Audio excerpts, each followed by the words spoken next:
आवाज आ रही है श्रुति, खुशी? अरे आवाज आ रही है खुशी? ठीक, जैसे मैंने दे दिया कि नियॉन और एल्यूमिनियम प्लस 3 में क्या रिलेशन है, नियॉन और एल्यूमिनियम प्लस 3 में क्या रिलेशन है, तो नियॉन का एटॉमिक नंबर 10 यानी कि 10 ही इलेक्ट्रॉन है इसके पास, 10 ही प्रोटॉन है। एल्यूमिनियम का एटॉमिक नंबर 13 यानी कि 13 प्रोटॉन है। ठीक, एटॉमिक नंबर बराबर नंबर ऑफ प्रोटॉन्स होता है, 13 प्रोटॉन है, बट इलेक्ट्रॉन 13 नहीं रहे होंगे क्योंकि +3 चार्ज आ गया। +3 चार्ज आने का मतलब 3 इलेक्ट्रॉन निकल गए, 13 में से 3 निकाल दो तो 10 इलेक्ट्रॉन बचे। मैंने यही कह दिया F माइनस में बताओ कितने इलेक्ट्रॉन है, तो फ्लोरीन का एटॉमिक नंबर 9 होता है यानी कि 9 इलेक्ट्रॉन, बट निगेटिव चार्ज आ रहा है मतलब 1 इलेक्ट्रॉन और बढ़ा दो, एक ही निगेटिव आ रहा है, तो 9 उसके पास पहले थे, अब 10 हो गए और 9 प्रोटॉन रहे।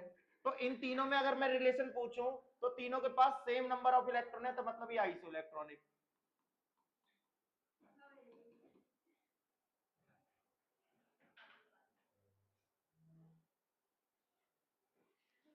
स्कूल में नहीं हो मेरे, अच्छी बात है, होते हैं धज्जे उड़ा देते तुम्हारी, तुम भेड़ बकरियों से पहले आ जाते हो, तुम मेरे से 20-25 मिनट या 10-15 मिनट पहले। तुम ये पहले नहीं पी सकते पानी उन्हें, सिटिंग अरेंजमेंट में टाइम लग रहा है, एक 12th क्लास के बच्चे हो तुम, तुम्हें खुद से बैठ जाना चाहिए, एक क्लास चल रही, मैं 1 घंटा पढ़ा, देखो पैसा मैं 1-2 तारीख में मांग लेता हूँ इन लोगों से, मेरे को घंटा भर के नहीं पड़ता, तुम पढ़ो मत पढ़ो, मैं एक 5 मिनट भी आगे यहाँ खड़ा हो गया तो मैं पैसे ले ही लूंगा उन लोगों से, मेरा टाइम बहुत प्रीसियस है मेरे लिए। ठीक, और टाइम है नहीं मेरे पास, और तुम पढ़ रहे हो तो पढ़ लो, मैं पढ़ा रहा हूँ तो पढ़ो, फेल हो गए ना, डेट शीट वैसी आ चुकी है तुम्हारे, अब भी दिमाग में नहीं बैठ रही, वो टेंटेटिव डेट शीट, टेंटेटिव लिख दिया है बस उसके ऊपर, ये एलओसी की वजह से टेंटेटिव बना दिया गया उस डेट शीट को, आज last date sheet LOC sign होके रजिस्टर्ड कर दिया हमने सबको, अब वो डेट शीट फाइनल होके आ जाएगी 15-20 दिन में, कितने बच्चे हैं टोटल ये सब देखकर, कितनों ने एडिशनल एडमिशन कराया, डायरेक्ट एडमिशन हो जाते हैं सीबीएसई में, ये डमी वालों के 12वीं में डायरेक्ट, कि इस स्कूल से इस स्कूल में आ गया कि नहीं, ऐसा कुछ, तो वो फाइनल वही समझो फाइनल अपनी डेट शीट को, 2 बार दिमाग नहीं लगाएगा कोई, थोड़ा बहुत चेंज होगा, 1-2 डेट आगे चेक चेंज कर दी, या 18 तारीख को जो फिजिक्स है या 20 को है तो 1 दिन का गैप जो आ रहा है उसे 2 दिन का और बढ़ा दें, ज्यादा गैप दे दें उसमें, वैसे देंगे नहीं फिजिक्स में गैप, तो बेटा पढ़ाई कर लो, तुम्हारे पास टाइम है नहीं, अरेंज होने में तुम्हें टाइम लग रहा है। देखो समझ में आया एक चीज पढ़ाई मैंने कि आइसो इलेक्ट्रॉनिक क्या होते हैं, जहां पर सेम नंबर ऑफ इलेक्ट्रॉन है, ठीक है, तो मैंने आपको एटॉमिक नंबर याद कराए थे, scandium, titanium, vanadium, chromium, manganese, iron, cobalt, nickel, copper, zinc, ये आपके 21, 22, 23, 24, 25, 26, 27, 28, 29, 30, ये आपके एटॉमिक नंबर हैं, इन्हीं को 3D सीरीज को ही याद रखना है, 3D सीरीज को ही अपने मन में याद कर लो पूरी, स्कैंडियम से लेके जिंक तक आपकी इनऑर्गेनिक केमिस्ट्री हो जाएगी पूरी। ठीक, तो आपके पास पहला क्वेश्चन आया, scandium +3, titanium +4, vanadium +4, vanadium +2, chromium +2, iron +3, nickel +2, copper +2 and zinc +2, ये आपके पास पूरी 3D सीरीज लिखी हुई है आयनिक फॉर्म में, है ना। उसने पूछा है, पहला पूछा है इन सब के बीच में क्या रिलेशन है, इनमें से which of these ions are isoelectronic, isoelectronic. Second आपसे पूछ लिया है scandium +3, titanium +4 and zinc +2 form colourless compound, colourless aqueous solution, colour नहीं है उस दिन बताया था, पैरामैग्नेटिक होते हैं, अनपेड इलेक्ट्रॉन होते हैं तो कलर देंगे, है ना, अगर आपके पास पेड इलेक्ट्रॉन है सारे डायमैग्नेटिक है तो वो कलर लेस होगा, तो इसका आंसर सीधे सीधे हो गया कि यहाँ पर सारे ही इलेक्ट्रॉन पेयर्ड रहे होंगे, है ना, because paired electron are present in its outermost shell, या fulfilled d orbital are present, क्योंकि सब d और d 3D सीरीज के एलिमेंट है, तो fulfilled d orbital are present, so that's why these ions are colorless. aqueous solution है ना। अब पहले इस क्वेश्चन पे आते हैं। तो सबसे पहले तो हैं तो बहुत क्वेश्चन जो कि आते हैं इसमें से। देखो मैंने आपको +2 वाले सारे सिखा रखे हैं कि कभी भी इलेक्ट्रॉनिक कॉन्फ़िगरेशन करना है, आप कितना भी चार्ज दे रखा हो आप पहले +2 वाला कर लीजिए, है ना। अगर स्कैंडियम पे +2 होता तो 20 से कितना ऊपर है, ये कितना है 1। तो आर्गन पहले लिखना मैंने बताया था कि आर्गन 18 लिखो और 3d 1। अरे 20 से कितना ऊपर है, 1 के ऊपर है तो 3d के ऊपर 1 लिख दो और इससे पहले आर्गन आता है ना। तो +3 हो गया, मतलब एक और निकालना है, एक और निकालना है। अरे +2 में 3d 1 आ रहा है तो 3d स्कैंडियम +3 का मतलब एक और निकाल दो। तो आर्गन 18 बचा और 3d 0 बचा। इसका इलेक्ट्रॉनिक कॉन्फ़िगरेशन यही आएगा। अरे 3d में अब एक भी इलेक्ट्रॉन नहीं रहा, आर्गन ही आर्गन रह गया। समझ रहे हो मेरी बात को, समझ रहे हो। टाइटेनियम +4 पे आओ, तो टाइटेनियम +4 में आने से पहले टाइटेनियम +2 पे आओ। तो स्कैंडियम टाइटेनियम, टाइटेनियम पे अगर +2 चार्ज होता तो ये होता 3d2, 20 से कितना ऊपर है 2, आर्गन इससे पहले लिखते। अब +3 होता तो एक और निकाल देते, 3d1 बचता। +4 है तो ये भी 3d 0 हो गया, एक और निकाल दो। तो इसका भी क्या आ गया, आर्गन 18 3d 0। बताओ हाँ कि ना, हाँ कि ना। अरे किसी को समझ में नहीं आ रहा तो बताओ हाँ। देखो बेटा टाइटेनियम +2 किसी भी 3d एलिमेंट के ऊपर +2 चार्ज आ जाए तो आपको बस उसका एटॉमिक नंबर देखना है कितना, 20 से ऊपर है। 20 से ऊपर कितना है 2, तो आप 3d के ऊपर सीधे 2 लिख दीजिए इलेक्ट्रॉन। इससे पहले आर्गन आता है और आर्गन एक नोबल गैस है, सारे इलेक्ट्रॉन फुलफिल्ड होते हैं उसमें, ठीक है। अब +3 होता तो एक इलेक्ट्रॉन और निकालो, तो 3d में 2 है, +3 आता तो एक और निकाल देते तो 1 बचता, और +4 आएगा तो ये एक भी निकाल दो तो 3d 0 हो गया। क्लियर है, क्लियर है सभी को। वेनेडियम +4, तो पहले वेनेडियम +2 करके देख लो, ये रहा वेनेडियम +2। वेनेडियम का कितना है एटॉमिक नंबर 23, तो 3 ऊपर है तो 3d3 और आर्गन पहले लिख लो 18। अब +4 आया, +2 पे तो 3d3 आ रहा है, +3 पे क्या आएगा 3d2, है ना, और +4 पे क्या आएगा 3d1 आएगा कि नहीं। इसका हो गया आर्गन 3d1, हाँ कि ना बताओ, हाँ कि ना। यहां तो कोई डाउट हो किसी को, इलेक्ट्रॉनिक कॉन्फ़िगरेशन करिए, ये तुरंत तुरंत हो जाते। Cr+2 है, क्रोमियम का 24 +2 दे रखा है, 3d4 हो गया सीधा सीधा, हाँ कि ना। आयरन +3 है, आर्गन +2, आयरन +2 होता तो 3d6 आता, है ना, +3 है तो 3d5 आ जाएगा, हाँ कि ना। अरे बताओ निकिल +2 है, क्या आएगा 28 होता है तो 3d8, आर्गन पहले लगा दो, हाँ कि नहीं। कॉपर +2 है, क्या आएगा 3d9, आर्गन 18, ये क्या आएगा 3d10, 3d10 आर्गन 18। क्लियर है, क्लियर है। तो वो पूछ रहा है कौन से आइसो इलेक्ट्रॉनिक है, आइसो इलेक्ट्रॉनिक मतलब सेम इलेक्ट्रॉन हो, है ना, सेम इलेक्ट्रॉन है। तो सेम इलेक्ट्रॉन देखो, इसमें लास्ट में एक इलेक्ट्रॉन आ रहा है, 18 इलेक्ट्रॉन यहां पर है आर्गन में, और एक ये 19, यहाँ 18 3 21 है, यहाँ 18 4 22 है, यहाँ 18 5 23 है, यहाँ 18 8 26 है, यहाँ 18 9 27 है, और यहाँ 18 और 10 28 है, ये है। बट यहाँ दोनों पे 18 18 ही है?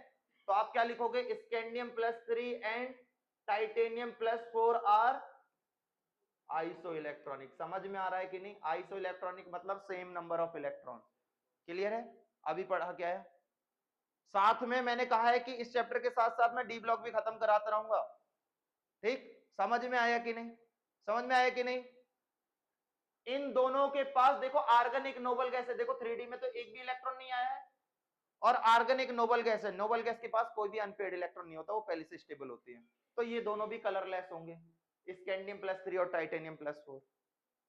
भाई नोबल गैस देखो ना 3d 0 है, डी ऑर्बिटल में एक भी इलेक्ट्रॉन आया नहीं है, आर्गन ही आर्गन बचा है, और आर्गन एक नोबल गैस है, नोबल के गैस स्टेबल होती है, उनके पास कोई भी अनपेड इलेक्ट्रॉन नहीं होता, तो ये भी कलरलेस हो गए, है ना। मैं देखो दे भी रखा है स्कैंडियम +3 और टाइटेनियम +4 और जिंक +2। जिंक +2 देखो 3d10 आया, डी में 10 इलेक्ट्रॉन आते हैं, 10 है, उससे पहले आर्गन है, आर्गन भी स्टेबल और डी ऑर्बिटल भी स्टेबल, तो इसलिए ये कलरलेस थे। क्लियर है, क्लियर है कि नहीं। अच्छा अब मैं इसमें पूछ लूं, इसी में मैं पूछ लूं, मेरा क्वेश्चन क्या है, मेरा क्वेश्चन है, किसी ने लिख लिया ये, अरे लिख लिया, मेरे को एलिमेंट बताना एक बार। इस स्कैंडियम +3 था, टाइटेनियम +4 था, वेनेडियम +4 था, वेनेडियम +2 था, क्रोमियम +2 था, आयरन +3 था, है ना, और कॉपर +2 था, निकल +2 था और जिंक +2 था। यही थे ना, यही थे, यही एलिमेंट थे। हाँ बेटा क्या कह रहे हो? गुड इवनिंग कह रहे हो तो गुड इवनिंग बेटा। ये देखो 3D0, ये भी 3D0, है ना। ये क्या आया था? 3D1। ये क्या आया था? 3D कितना आया था? वेनेडियम का 3D3, है ना। वेनेडियम 23 होता है। ये 3D4 आ गया, आर्गन लिखते रहना खुद। ये 3D5 आ गया, ये 3D9 आ गया, ये 3D8 आ गया, ये 3D10 आ गया। इसके बाद क्वेश्चन आया, विच of these ion have highest magnetic moment. एक तो ये क्वेश्चन आ गया, एक आ गया which of these ion have 1.7 bar magneton magnetic moment. ठीक, तो मैग्नेटिक मोमेंट तो अनपेड इलेक्ट्रॉन से निकलता है ना। एक नंबर को क्वेश्चन, औकात इतनी है कि नहीं कि ज्यादा टाइम दे तो ये डायरेक्ट डायरेक्ट क्वेश्चन होते हैं। तो मैंने उस दिन टेबल बनवाई थी कि नंबर ऑफ अनपेड इलेक्ट्रॉन, है ना, और number of electron in D orbital. D orbital में मैक्सिमम कितने इलेक्ट्रॉन आते हैं? 10। तो पहले 1 2 3 4 5 6 7 8 9 10 ये लिख लो, है ना। एक है तो एक ही अनपेड होता है, दो है दो ही अनपेड होते हैं, तीन 3 4 5, एक एक घटाते हुए चले जाओ, है ना। अब आपको यहां से मालूम चल जाएगा इन सब में अनपेड कितने हैं। इसमें तो एक भी नहीं है, इसमें भी एक भी नहीं है। इसमें एक डी ऑर्बिटल में कितने इलेक्ट्रॉन आए? एक ही आया। डी ऑर्बिटल में एक इलेक्ट्रॉन हो तो एक ही अनपेड होता है ना। यहाँ पर 3 अनपेड, यहाँ 4 अनपेड, यहाँ 5 अनपेड, यहाँ 9 है, 9 में एक अनपेड होता है, 8 में 2 होते हैं और 10 में 0। क्लियर? क्लियर? पता लग गया अनपेड इलेक्ट्रॉन कहां तक ये डब्बा भरोगे। देखो ये 5 रूम है डी में। अब आपको कह दिया बेटा 3D9 में कितने अनपेड होंगे, तो पहले आप ये भरोगे। एक नंबर की औकात नहीं तुम भर रहे हो ऐसे पहले। 5 6 7 8 9, लो सर एक ही अनपेड बच्चा। तो मैं क्यों करूंगा इन सब में जब उसका नंबर ही एक है। पूछा बस यही है कि कौन सा सबसे हाईएस्ट मैग्नेटिक मोमेंट होगा और किसका 1.732 होगा। वो इन सब चीज निकालने का नंबर दे ही नहीं रहा, वो तो बस डायरेक्ट पूछ रहा है, तो बता दो उसको, है ना। तो 1.732 बार मैग्नेटॉन मैग्नेटिक मोमेंट किसका होता है, इसकी भी एक टेबल बनवाई थी। नंबर ऑफ अनपेयर्ड इलेक्ट्रॉन और मैग्नेटिक मोमेंट, और नंबर ऑफ अनपेयर्ड इलेक्ट्रॉन देखो 5 से ज्यादा आ रहे हैं मेरे, नहीं आ रहे ना, नहीं आ रहे ना। एक है, अगर एक अनपेयर्ड है तो 1.7 होगा, दो है तो 2 से स्टार्टर होगा, 3 है तो 3 से हो रहा होगा, 4 है तो 4 से, और 5 है तो 5 से, है ना। 1 के बाद 0.7 लगा लो, फिर एक एक बढ़ाओ और 9 पर आके सेम सेम छोड़ दो।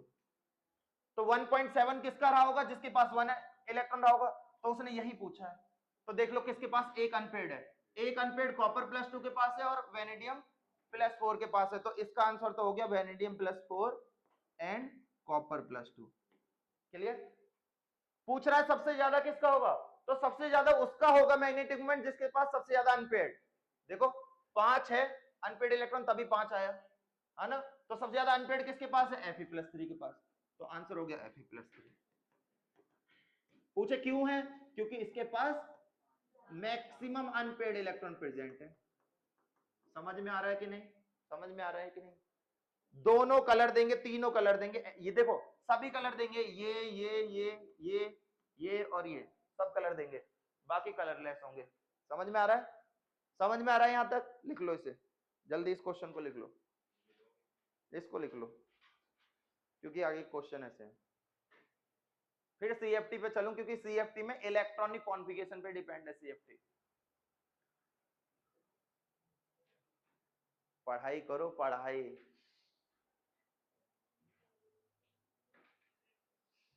नंदिनी समझ में आया? खुशी, श्रुति, करणवीर समझ में आया?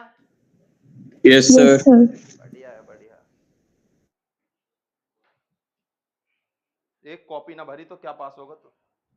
जा। Fe का 26 +2 आता, अगर इन सब में +2 आ जाता तो 20 से ऊपर देखो कितने हैं, 20 से ऊपर 6 तो 3d6, अब +3 है, एक ज्यादा बढ़ गया तो एक यहाँ से निकाल दो तो 3d5 हो जाएगा। ठीक, कह देता Fe +4 है तो +3 का ये आ गया तो +4 का एक और निकाल दो 3d4 बचता। समझ रहे हो? जैसे टाइटेन पहले +2 याद रखो, टाइटेनियम +2 होता 20 से कितना ऊपर है तो 3d2 लिख दो। अब वो कह रहा है टाइटेनियम +3 का बताओ, तो +2 का याद रखो, 20 से ऊपर जितने होते हैं वो 3d में लिख देते हैं। अब +3 होता तो मतलब एक बढ़ा, प्लस में एक बढ़ा, और प्लस में बढ़ने का मतलब होता है कि इलेक्ट्रॉन निकाल दो, तो एक ही बढ़ा है तो एक इलेक्ट्रॉन और निकाल दो। अब टाइटेनियम +4 बोलता तो +2 का ये है, +3 का ये है, तो +4 का क्या हो जाएगा, एक और निकाल दो, तो इसमें से एक निकाल दो 3d। हाँ गलत पढ़ा रहा हूँ, पीछे लिख रहा है, पीछे क्यों लिख रहा है, आगे कॉपी खाली नहीं है। हाँ बेटा भूल जाते हो कॉपी।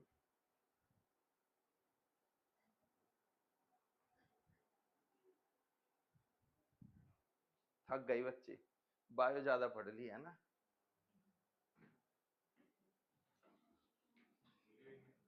एक बार सभी लोग मेरे को ये एलिमेंट लिखेंगे, खाली ये स्कैंडियम से लेकर जिंक तक, सभी लोग स्कैंडियम टू जिंक ऐसे लिख लो नॉर्मल, पहले ये लिख लो, लिख लो, मेरे को पता है बच्चे पढ़े लिखे हैं, नंबर आते नहीं है, समझ में सब कुछ आता है भाई, तो पॉसिबल कैसे है समझ में सब आ रहा है और नंबर नहीं आ रहे, हाउ इज दिस पॉसिबल, है ना एंजल। 21 नंबर है केमिस्ट्री में,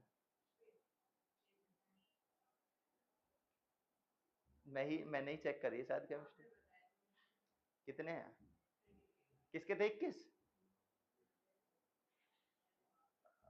सुमरा सोते समय फिजिक्स तो नहीं दिख रही थी, मेहनत की नीड है ना, मार्क्स नहीं बता रहा मैं, लेकिन मेरे में बिना बताए रहा भी नहीं जाएगा, लेकिन नहीं बता रहा मैं, चलो तो पढ़ाई करो, 6-7 दिन की छुट्टी है ना तुम्हारी, तो जब मन चाहो जब भी छुट्टी है सभी लोगों की, भाई तुम्हें कौन बुला सकता है जबरदस्ती स्कूल, तुम लोगों को नहीं मन है नहीं जा रहे हम, तो पढ़ाई करो, फिजिक्स पढ़ो बेटा, फिजिक्स बहुत इजी है, 12th की 11th की बहुत हार्ड है फिजिक्स, 12th की सबसे ज्यादा इजी है, इलेक्ट्रिक फील्ड कर लो, मैग्नेटिक फील्ड अपने आप हो जाता है, 1/4πε0 की जगह पर μ0/4π है, बहुत सी जगह पे, बहुत सी डेरिवेशन पे है ऐसा, और बाकी तो केमिस्ट्री भरी पड़ी है, फिजिक्स में भी केमिस्ट्री है, 3-4 चैप्टर तो केमिस्ट्री के हैं, मैं पढ़ा दूंगा टेंशन ना लो, 4 चैप्टर तो, एटम एंड न्यूक्लियर ऐसे करके कोई चैप्टर है, पी एन डायोड करके कोई चैप्टर है, सेमीकंडक्टर करके कुछ है एक डुअल नेचर है, डुअल नेचर करके कोई चैप्टर है जो कि स्ट्रक्चर ऑफ एटम में पढ़ा दिया जाता है, de Broglie equation, lambda is equal to H upon K, हाँ हम पढ़ा देंगे टेंशन ना लो।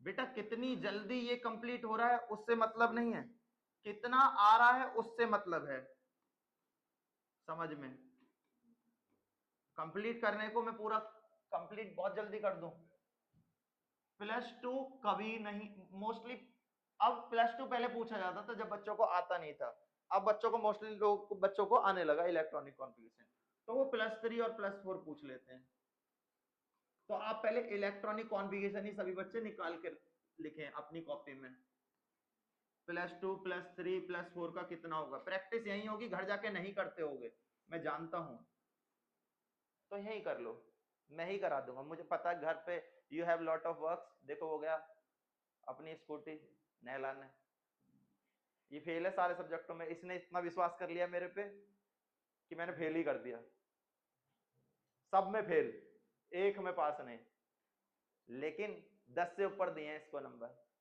किसी को स्टेप मार्किंग नहीं दी, इसको दिए मैंने, इसने जो लिखा है उस पर नंबर दिया मैंने, तब 12 पे पहुंचा, जो लिखा है पेपर में पूछा भी नहीं है मैंने वो, लेकिन लिखा है तो कुछ तो पढ़ा है इसने केमिस्ट्री, तो उसकी मेहनत को मैंने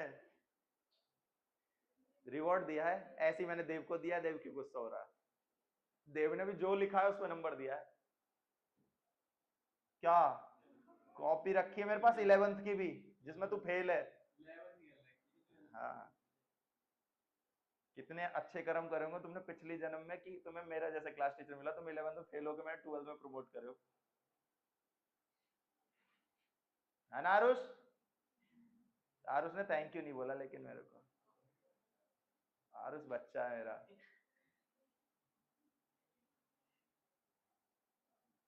करणवीर हो गए? श्रुति, खुशी, नंदिनी? मैं करके बताऊं? मैं तो कर दूंगा, आप लोग करो। पहले +2 वाले लिख लो। +2 में से एक एक निकालते जाओगे इलेक्ट्रॉन, +3 वाला हो जाएगा। +3 में से एक एक निकालते जाओगे, +4 वाला हो जाएगा। फिर इसके आगे इनका नेचर लिख देना। नेचर मतलब पैरामैग्नेटिक होगा, डायमैग्नेटिक होगा, ठीक। इसके आगे इनका ये लिख देना कि ये कलर देंगे या कलरलेस होंगे, कलर या कलरलेस। अगर डायमैग्नेटिक होगा तो कलरलेस, पैरामैग्नेटिक होगा तो कलर। तो ये तुम्हें याद हो जाएगा, एक टेबल बनी रहेगी तुम्हारी कॉपी पे। 4s1 नहीं लिखना है, काट इसको, हमें लिखना ही नहीं है। और 4s से तो इलेक्ट्रॉन निकल जाते हैं आयनिक फॉर्म में सारे, 4s तो बचता ही नहीं है, इसलिए लिखवाया था बेटा। 17 क्यों लिखोगे? ये बनेगा ही नहीं इस फॉर्म में तो 9। अरे देखो कहीं तुम बेटा, नोबल गैस में जो कन्वर्ट हो चुका है उसका आयन कभी नहीं बनता, इसलिए क्लासिफिकेशन ऑफ पीरियोडिक टेबल में ट्रेंड बताया जाता है आयोनाइजेशन एंथैल्पी इलेक्ट्रोलाइट जाते समय। जब नोबल गैस में कोई चीज कन्वर्ट हो चुकी तो उससे आयन बनने में बहुत ज्यादा एनर्जी लगानी पड़ती है। फॉर एग्जांपल दिस, ये 3d0 हो चुका और आगे आर्गन आ गया, है ना? यही तो हुआ होगा। अरे ये 3d बन रहा होगा, एक और निकालोगे 3d0, आर्गन बन गए। बेटा नोबल गैस में से कैसे इलेक्ट्रॉन निकाल दोगे? आयोनाइजेशन एंथैल्पी बहुत ज्यादा लगेगी। तो इसका कुछ मत लिखो, छोड़ दो इसको ब्लैंक, ये नहीं बनेगा। स्कैंडियम +4 एग्जिस्ट ही नहीं करता, ठीक। ऐसे आगे बढ़ते चले जाओ। 17 बनाए जा रहे हो, बताओ। वो इस बच्चे को देख लिया मैंने, तभी मेरे को ध्यान आ गया। 17 नहीं बनेगा बेटा।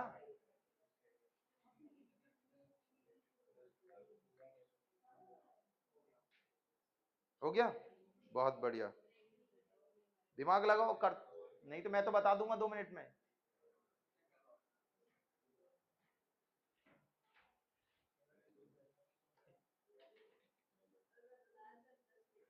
दस मिनट रैपट देखें,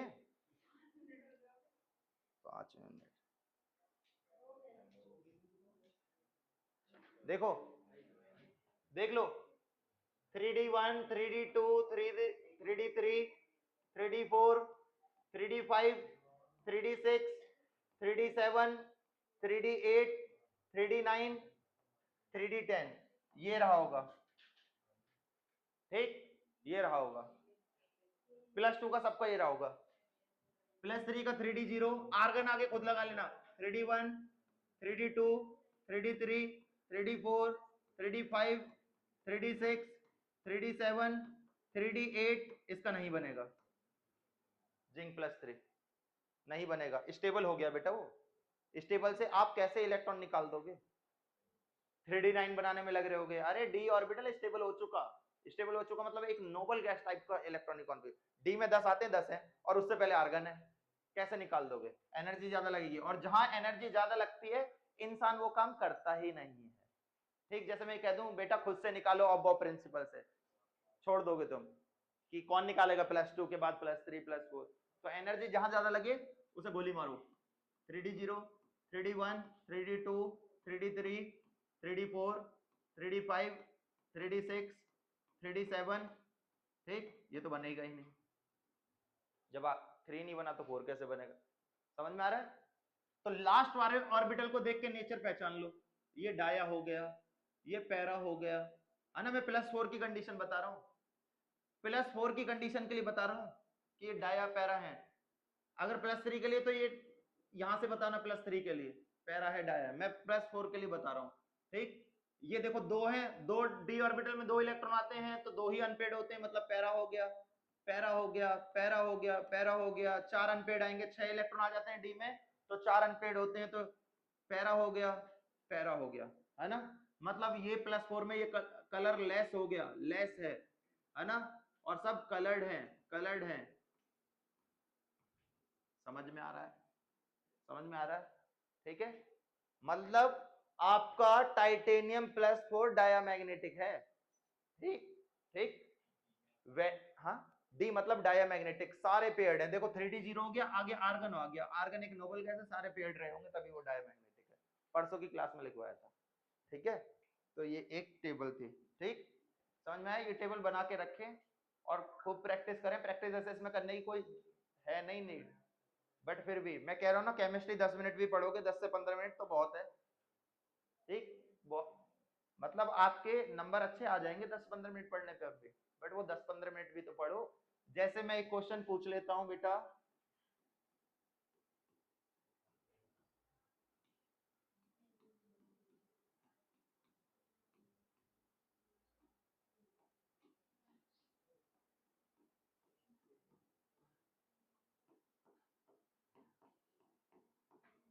इन चारों में से कौन सा पॉजिटिव आयोडोफॉर्म टेस्ट देगा? एंजल बताएगी। COCH3 वाला, वेरी गुड बेटा। हाँ बेटा तुम बताओ।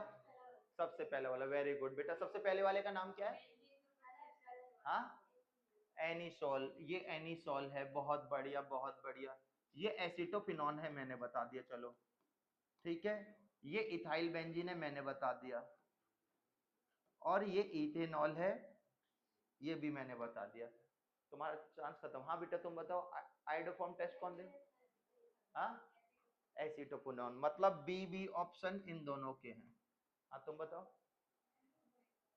बी वाला, बहुत बढ़िया, भेड़ चाल चलनी है। हाँ बेटा तुम बताओ, तुम्हारा तो ये था। बोलो, सारे बोल दो, बोलो। हाँ हाँ बोलो। वो नहीं है तो तुम अक्कड़ बक्कड़ कर लो पहले। हाँ बेटा तुम बताओ। बी लग रहा है, भेड़ चाल चलनी है, 4 बी वाले हो गए। हाँ बेटा तुम बताओ। इशिता। बेटा इतना जो सोचने लगे समझ लो नहीं आता। डी, डी बहुत बढ़िया। तुम बताओ। बी और डी, तुम बताओ। तुम बताओ। बी बहुत बढ़िया। जब ये इधर तो हम इधर क्यों? हाँ बेटा। हाँ, बी बहुत बढ़िया। हम सब साथ साथ हैं, एक साथ हैं। बी, तेरे को गिरा के मारूंगा बेटा, तू रुक जा। हाँ बेटा। हाँ, बी बहुत बढ़िया। तुम बताओ। आरुष बहुत बढ़िया, वेरी गुड। हाँ तुम बताओ। बी बहुत बढ़िया। हालांकि तुम कैसे अलग रहोगे, पढ़ा तो मेरे साथ वाला ही रहा है। हाँ बेटा, बी और डी यही सही है, बी और डी। मूर्खो, गधे, इतना मारूंगा ना। ऑब्जेक्टिव में आया कौन सा सही है तो बी और डी पे लगाओ कि बी भी तो था सर ऑप्शन में, आधा तो दो। अरे ऐसे आ जाता, ए बी सी और बी और डी, तो बी पे लगा सर, आधा तो दो, बी तो दे दिया। गधी कहीं की। ये बाहर तुम्हारे परिवार वाले ही हैं क्या? स्कूल वाले परिवार वाले? हाँ मैं ही तो कर रहा हूँ आवाज, निकल मत जाना, सींग मार दूंगा। बताया था बेटा कि carbonyl group C double bond O आना चाहिए पॉजिटिव आयोडोफॉर्म टेस्ट के लिए। C डबल बॉन्ड O आ गया, बहुत अच्छी बात आपने ये पहचाना। लेकिन मैंने ये भी तो बताया था इथेनॉल इकलौता अल्कोहल है जो पॉजिटिव आयोडोफॉर्म टेस्ट देता है। इसका ऑक्सीडेशन हो जाता है तो पहले ये CHI3 बना दे, वो CH3CHO बना देता है, और इसका फिर आयोडोफॉर्म टेस्ट हो जाता है पॉजिटिव। ये इथेनॉल बना सकता है जिसमें कार्बोनिल ग्रुप आएगा। क्या बेटा क्या कर रहे हो? क्या सब पढ़ोगे? सब पढ़ा दिया है मैंने। इसलिए बेटा, सर हमारा पेपर आ रहा है, प्लीज हमको पढ़ा दो ऑर्गेनिक, तो हम ऑर्गेनिक पढ़ाने लगे, है ना। अब मार्क्स नहीं आए ना आर्यन तेरे, तब बनाऊंगा तेरा विधायक। इसी के वजह से, इसकी बहन और इसके वजह से पढ़ाए थे मैंने ऑर्गेनिक पहले। देखो अगर मैं कह, हाँ मैं बेटा फिजिकल के बाद इनऑर्गेनिक सीरियल वाइज चलता हूं मैं, आता ही नहीं ऑर्गेनिक में। ऑर्गेनिक तो अब चलाता, पहले मैं फिजिकल खत्म करता फिर इनऑर्गेनिक फिर आता मैं।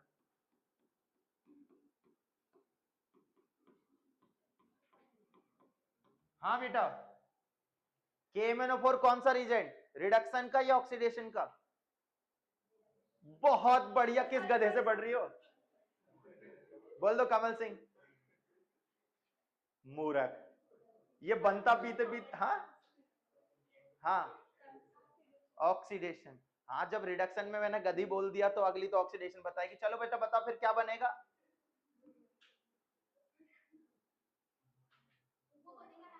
बहुत बढ़िया, कौन गधा पढ़ा रहा है? तुम बताओ। बेंजीन के ऊपर O, बेंजीन के ऊपर O कौन सा फंक्शनल ग्रुप है बेटा, मेरे को बताना। गधी कहीं की, पक्का अभिनव की बहन हो? हाँ, बहुत बढ़िया, बेंजीन के ऊपर COOH, बेंजोइक एसिड बनता है। अगर बेंजीन के ऊपर कितने भी हाइड्रोकार्बन हो, कितने भी कार्बन हो, n number of carbon atoms हो, हाइड्रोकार्बन जुड़े हुए हैं और उसका ऑक्सीडेशन कर रहे हैं, तो सिर्फ COOH लगा दो। ठीक, चाहे मैं यहां पे 100 कार्बन लिख देता तब भी COOH ही बनता। बहुत बढ़िया बेटे, कौन पढ़ा रहा है? देखो, अब आगे चलते हैं, आ जाते हैं हम अपने इसी चैप्टर पे। ये तुम्हारी तैयारी दिखवा रहा हूं कि हम जो पढ़ रहे हैं हम सिर्फ उसी में लगे। हम जो करंट में पढ़ रहे हैं, करंट में जो चल रहा है, तो ये जिंदगी की जो रीत है ना, उसे अपना के मत चलो पढ़ाई पे कि जो प्रेजेंट है वही देखना है बस। पास्ट भी देखना है, जो छोड़ा है पढ़ने वाले बच्चे पे, उसे भी पढ़ना है। वो कह रही भाड़ में जान दो पास्ट को, और उसी पास्ट को भाड़ में जाने देना है, पास्ट वाली पढ़ाई भाड़ में नहीं जान देनी है। समझ रही हो आरुषि? आरुष पढ़ नहीं रहा तू, मैंने सुना है। अरे भाई, पढ़ने की बात कर रहा हूं, तुम पढ़ नहीं रहे हो बेटा। पूछूंगा तो हूं ना मैं अपने बच्चों को कि कैसा पढ़ रहा है।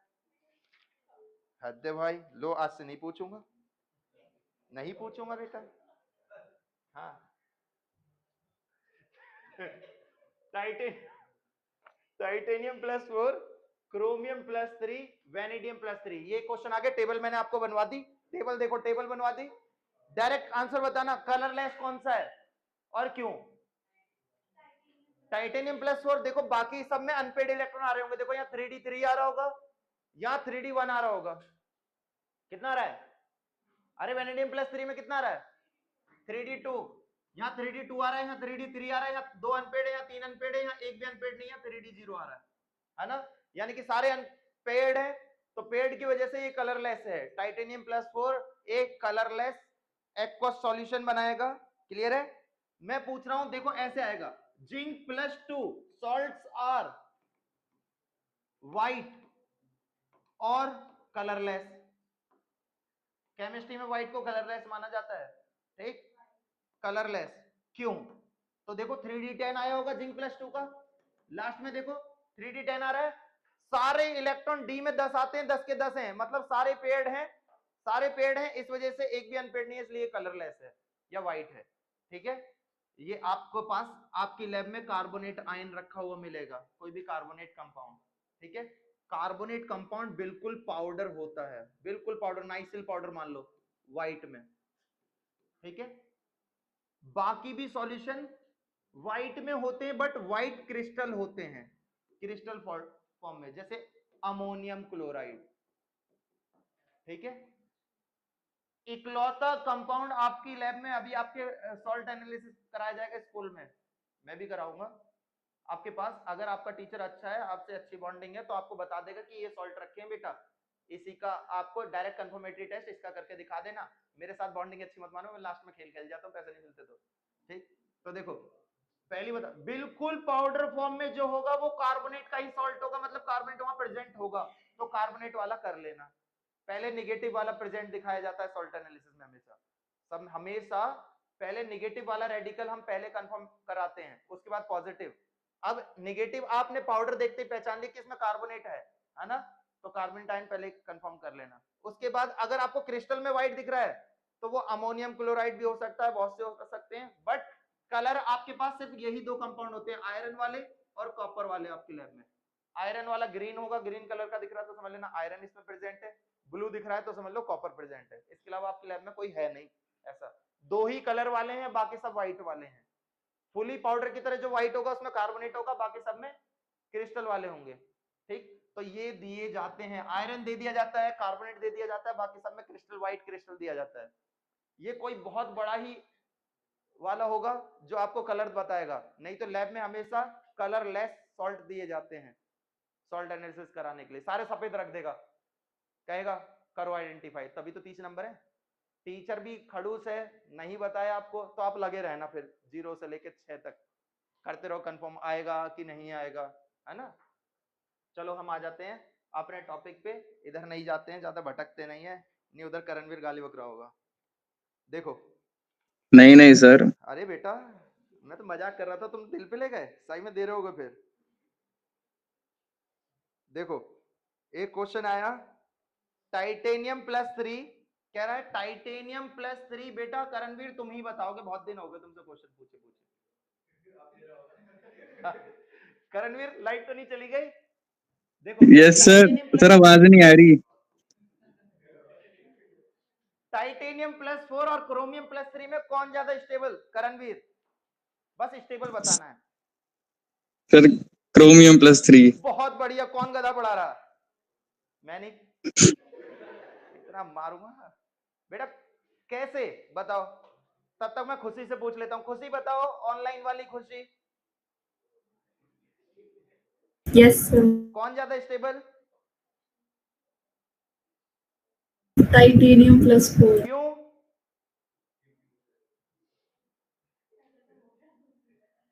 बताओ बेटा। नंदिनी आप बताओ। सर क्योंकि वो फुलफिल्ड है इसलिए। हाँ श्रुति आप बताओ। बेटा टाइटेनियम +4 मतलब 3d0 और इससे पहले आर्गन आ गया है ना, और ये 3d3 आएगा, आर्गन 18, इसके पास अनपेड इलेक्ट्रॉन है डी ऑर्बिटल में, इसके पास डी ऑर्बिटल भी नहीं है और उससे पहले नोबल गैस बन चुका है। मतलब टाइटेनियम +4 क्या बन चुका है? एक नोबल गैस का इलेक्ट्रॉनिक कॉन्फ़िगरेशन पा चुका है, इसलिए वो ज्यादा स्टेबल है, और क्रोमियम +3 कम स्टेबल है। ठीक है, कलर है, कलरलेस है, क्लियर है? ठीक है, अनपेड इलेक्ट्रॉन 3 है तो इसका मैग्नेटिक मोमेंट 3.9 आएगा, निकालना ही नहीं है। ठीक है, क्लियर है? मेरे पास क्वेश्चन आया कि इसका मैग्नेटिक मोमेंट 2.8 बार मैग्नेटॉन होगा, 4 ऑब्जेक्टिव है। मैग्नीज +3, बी निकिल +2, सी कोबाल्ट +2, या डी निकिल +2 एंड कोबाल्ट +3। बताइए। निकिल का 28 होता है, बताओ किसका होगा? 1 बाई 1 सब बताते जाए, इतना टाइम लगता है?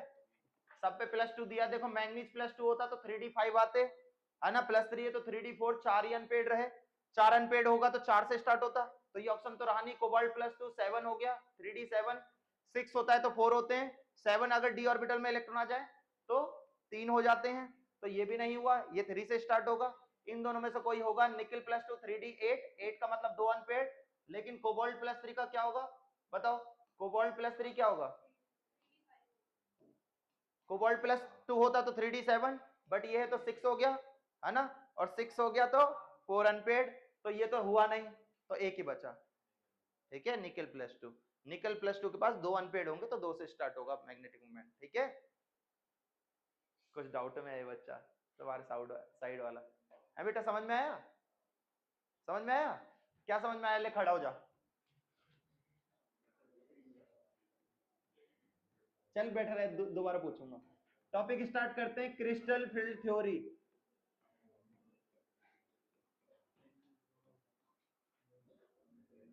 Crystal field theory, Werner theory पढ़ा चुका। वर्नर थ्योरी कहती है कि मेरे पास कंपाउंड में 2 टाइप की वैलेंसी होती है, primary valency, secondary valency. Primary valency oxidation state बताती है, सेकेंडरी वैलेंसी कोऑर्डिनेशन नंबर बताती है।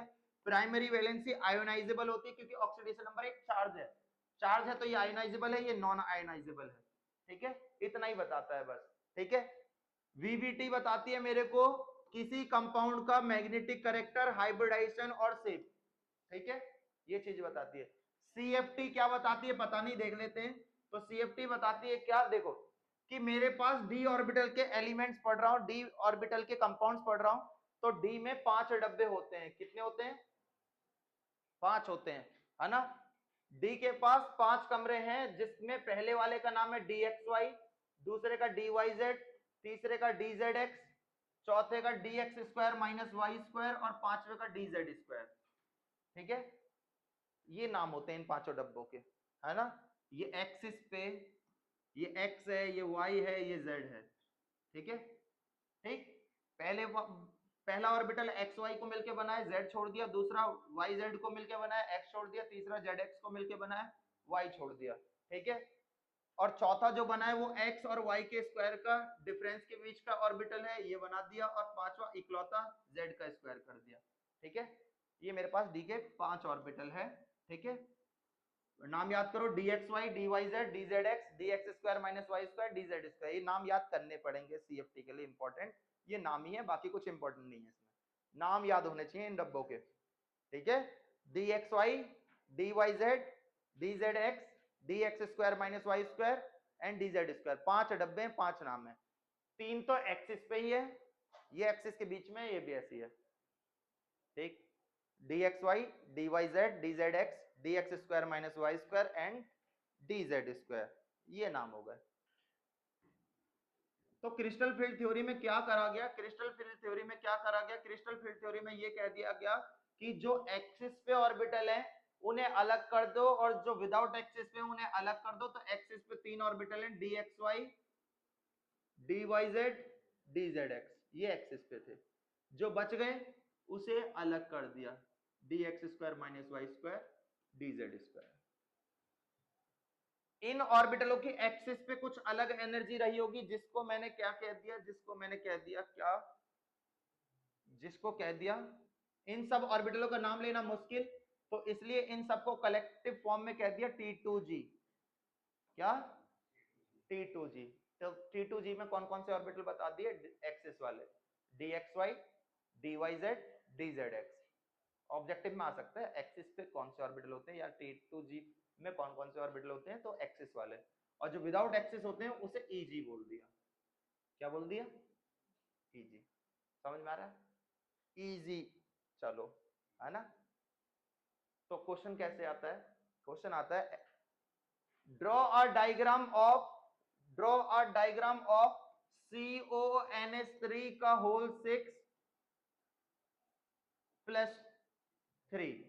कह देगा using CFT right the electronic configuration of CONH3 का होल 6 प्लस 3। आपको CFT का यूज करते हुए इस कंपाउंड का इलेक्ट्रॉनिक कॉन्फ़िगरेशन लिखना है। ठीक है, और उस इलेक्ट्रॉनिक कॉन्फ़िगरेशन को इस डायग्राम के थ्रू बताना है, तो 3 नंबर पूरे मिलेंगे। समझ में आ रहा है? समझ में आ रहा है? ऐसा कंपाउंड आएगा, डायरेक्ट कुछ नहीं देगा, कंपाउंड दे देगा। और इस कंपाउंड में कुछ मतलब नहीं होता, मतलब किससे होता है? हमें सिर्फ डी ब्लॉक के मेटल से होता है, क्योंकि कोऑर्डिनेशन कंपाउंड बनता है डी ब्लॉक के मेटल से। ये नहीं है तो लिगेंड का कोई फायदा नहीं। आपके पास इलेक्ट्रॉन का पुअर एक कंपाउंड मेटल होना चाहिए, तभी बनेगा, है ना। अब समझो कैसे करना है, समझना पहले। मैंने तो ऐसा कुछ करा भी नहीं, यहां से कहां हो रहा है।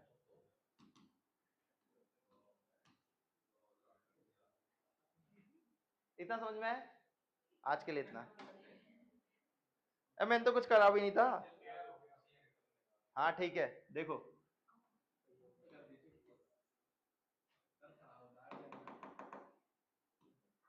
देखो देखो बेटा, ऐसा कुछ नहीं था, रुके रहो। देखो, तो आ गया मेरे पास कि किसी भी एलिमेंट का इलेक्ट्रॉनिक कॉन्फ़िगरेशन करो। वीक लिगेंड, स्ट्रॉन्ग लिगेंड पहचानने आने चाहिए। वीक स्ट्रॉन्ग पहचानने आने चाहिए। तो पहले वीक लिगेंड का बताता हूं। जैसे मेरे पास आ गया NiCl4-2।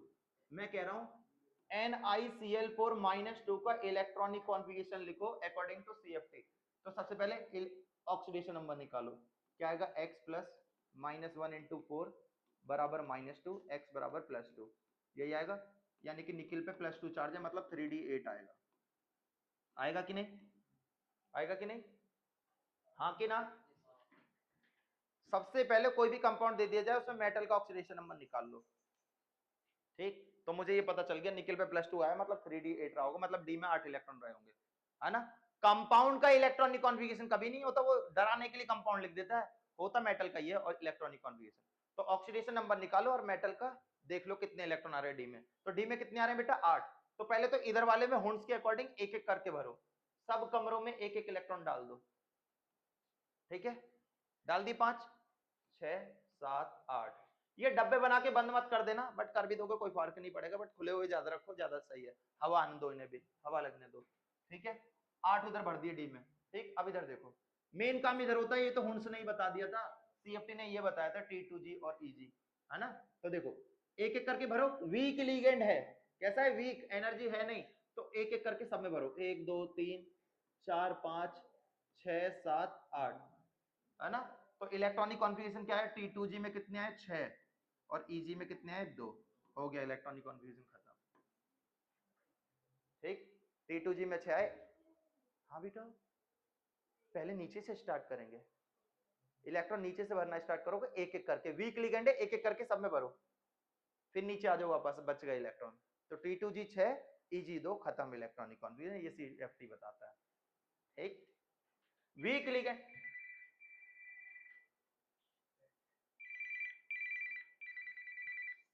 हाँ बेटा हेलो, नमस्ते बेटा, नमस्ते बोलो।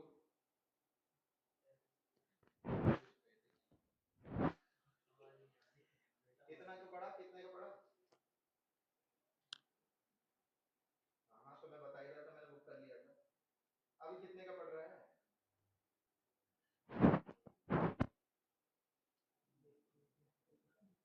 तेरे पर तो मैं ही कर दूंगा, 16 ना।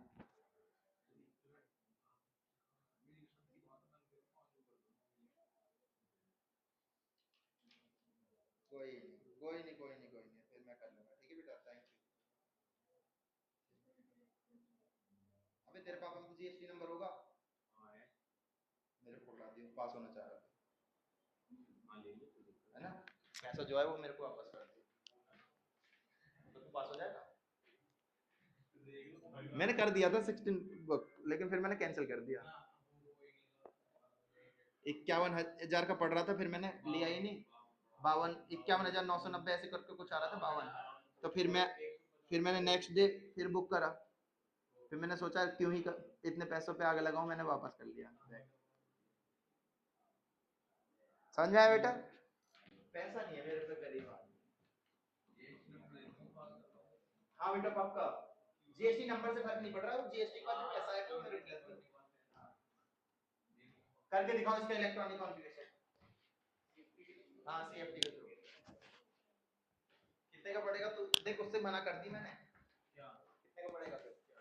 हाँ मिलेगा, रहने दो, दुकान से लूं फिर, तो फिर कहाँ से लूं? तूने कटवा दिया फोन उधर, कह रहा है 53 में अभी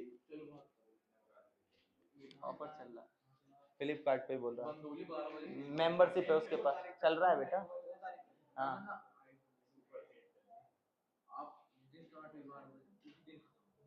हाँ आउट ऑफ स्टॉक हो गए थे, तुम भी खरीद रहे थे क्या?